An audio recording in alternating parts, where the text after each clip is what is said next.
Hello viewers, finally আমরা সমুদ্রে চলে আসছি। এটা হচ্ছে লিসবনের পর্তুগালের ইভেন ইউরোপের অন্যতম সেরা একটা সমুদ্র বিচ। অনেক সুন্দর, অনেক সুন্দর। এইখানে এই তো ক্রুজ শিপ আছে, ওই যে অনেকগুলি ক্রুজ শিপ আছে ওইখানে। ওই যে আপনারা দেখতে পাচ্ছেন হয়তো, ওই যে ক্রুজ শিপ ওইখানে। এখান থেকে ক্রুজ শিপে পুরো ইউরোপিয়ান ইউনিয়নে এরা ঘোরায়। আর হচ্ছে ওই যে একটা ব্রিজ আছে, এটা মোস্ট প্রবাবলি এটা ভাস্কো দা গামা ব্রিজ, আমি জানি না, আপনারা জানেন। আমিও নতুন আসছি, মাত্র আজকে 5 দিন হলো আমরা লিসবনে আসছি। আর ওইখানে একটা স্ট্যাচু আছে, ওই যে স্ট্যাচু একটা আছে, ওই যে ওইখানে একটা স্ট্যাচু আছে। ওই স্ট্যাচুটাতেও যাবো একদিন ঘুরতে। এই যে ধোঁয়া আসতেছে, ও আস্তে আস্তে ব্যথা পেয়ে গেছে, পড়ে গেছিল। এখানকার রোডগুলি এরকম, রাস্তাগুলি মানে ঠিক মতো হাঁটাও যায় না, সব পাথরে। এই যে উঁচা নিচা রাস্তা, সব এরকম উঁচা নিচা রাস্তা। বাচ্চাটা পড়ে গেল, পড়ে গিয়ে একটু ব্যথাও পাইলো। এক একজন রং ঢং করে অনেক ছবি টবি তুলতেছে, অনেকে আছে দুঃখ প্রকাশ করতেছে সমুদ্রের কাছে। এই যে আমার মামু সমুদ্রের কাছে দুঃখ বিসর্জন দিতেছে। আর এই যে অনেকে আছে খুব বেশি উৎসাহিত হয়ে সমুদ্রে নেমে গেছে, যদিও শার্কের একটা ব্যাপার স্যাপার আছে, নামাটা উচিত না এইভাবে। এনিওয়ে, কোথায় নামছে দেখছো, সাহস কত বড়। ওই ব্রিজটাতেও একদিন যাব। এই যে শিপে করে ওরা নিয়ে যায় ঘুরাইতে, বিভিন্ন জায়গায় ওরা ঘুরায় আমাদেরকে। এইখান থেকে ছাড়ে, ওই যে ক্রুজ শিপগুলি আছে, ছোট ছোট ফেরি আছে যে এখানে। এই হলো সমুদ্র, অনেক সুন্দর জায়গাটা। দুয়া ওইখানে চলে গেছে অলরেডি। এই জায়গাটাতে বেশ কয়েকটা সিনেমাও হয়েছে, এখানে শুটিং হয়েছে। আমি দেখছি এর আগে হিন্দি সিনেমাতে, ইংলিশ সিনেমাতে বেশ কয়েকটা শুটিং হয়। এটা খুব ফেমাস প্লেস লিসবনের, পর্তুগালের।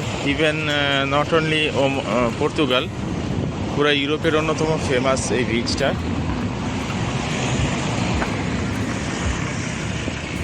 খুবই সুন্দর, সবাই পার্টি শার্টিতে বিজি, গান বাজনা বাজে দিছে।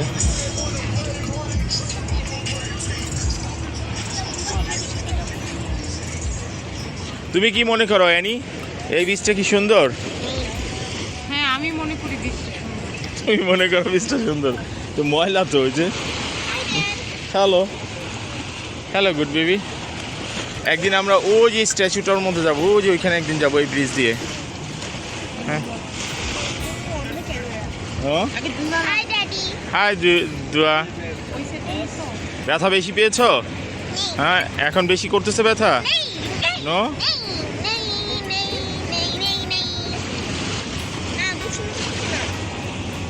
আলহামদুলিল্লাহ, অনেক সুন্দর। কি হবে না, এই গরমের মধ্যে বসবে?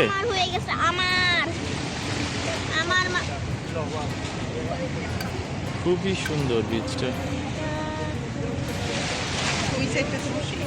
হ্যাঁ, এই সাইডটা তো অনেক গরম লাগছে, সো হট হিয়ার। এই যে এই বোটটা দিয়ে নিয়ে যাচ্ছে, এটা ট্যুরিস্ট বোট। ওই যে ওইখানে কথা বলতেছে, এটা কোত্থেকে কই যাবে, কি আছে না আছে সব এখানকার ইতিহাস, এই দেশের ইতিহাস সম্পর্কে বলতে থাকে এরা। এই যে আরেকটা আসলো, ওইটা ছেড়ে গেল, এখন আরেকটা আসলো। অনেকে ওয়েট করতেছে এখানে বোটে ওঠার জন্য। অনেক রেস্টুরেন্ট, এখানে সম্ভবত কোথাও টিকিট বিক্রি করে। বাচ্চাটা এমন ব্যথা পাইছে, সে আর হাঁটতেই পারতেছে না, মনটা খারাপ হয়ে গেল বিচে আসতে গিয়ে। খুবই সুন্দর বিচটা।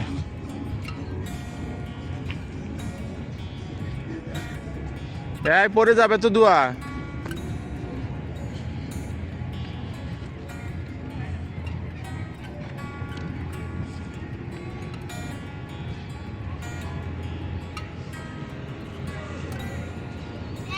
আব্বা টাকা দিবেন? এই দেশে তো টাকা চলে না বাবা, ইউরোজ লাগবে। মিয়াও। অনেক গরম। অনেক গরম। চলো ভালো লাগতেছে না। চলো, ওই যে ওইদিকে ক্রুজ শিপ আছে, এটা দেখে।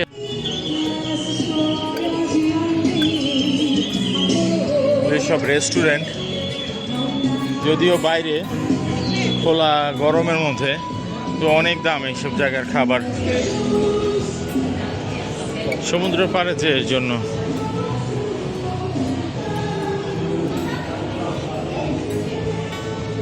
পুরোটাই রেস্টুরেন্ট, এই মাথা থেকে ওই মাথা পর্যন্ত। গরমের জন্য ওইদিকে যাইতে পারতেছি না। আমরা অনেকক্ষণ ছিলাম, আমার ভালো লাগতেছে না, প্রচণ্ড গরম।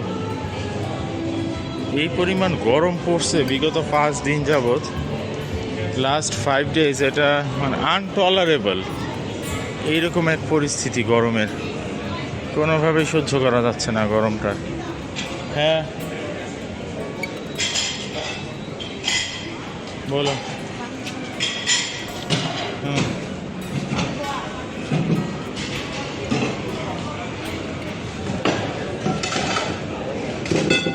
লাঞ্চ আওয়ার, তো লাঞ্চ আওয়ারের জন্য সবাই অনেক ব্যস্ত।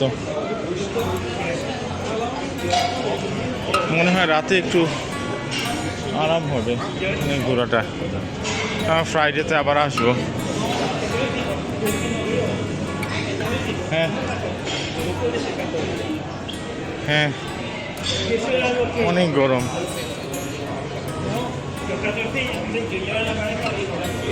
সবাই বলতেছে এই বছর নাকি পর্তুগালে, লিসবনে সর্বোচ্চ গরম পড়ছে সেই বিগত 5 দিন যাবৎ। এমন গরম। ওমানেও গরম, দুবাইতেও অনেক গরম, কিন্তু ওইখানকার গরমটা কেন জানি সহ্য করার মতো। এইখানকার গরমটা মানে ঘাম, হয়তো এই হচ্ছে বড় সমস্যাটা, ঘামের কারণে। বেকারি সুন্দর রুটি টুটি বানায় দিচ্ছে অটোমেটিক।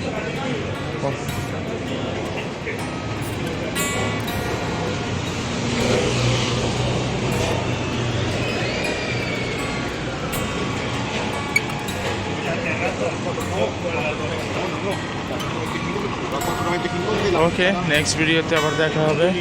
আল্লাহ হাফেজ, বাই বাই।